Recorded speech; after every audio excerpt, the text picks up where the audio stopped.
با درود، میترا فتیانپور هستم، متولد آبادان و بزرگشده اصفهان. از اونجا که مشکلات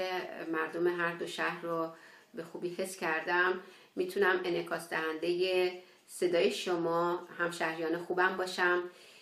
هدف سیمرغ در واقع ایجاد یک رستاخیزه که ما ایرانیان بتونیم صدای خودمون رو به گوش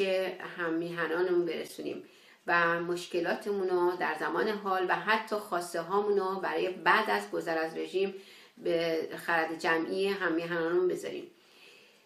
مطمئن باشید که جوانان ایران که آینده ساز هستن میتونن با این خرد جمعی به یک ایرانی آزاد، پر افتخار و شایسته برسن. برای تماس با ما، برای رسوندن پیاماتون میتونید از طریق آدرس فیسبوک من یا از طریق آدرس ایمیلی که روی این صفحه ویدیو میبینید برای ما ارسال کنید و مطمئن باشید که هر کدوم از ما که قراره که انعکاس دهنده صدای همشهریانمون باشیم، اینو در تلویزیون و به شکل پخش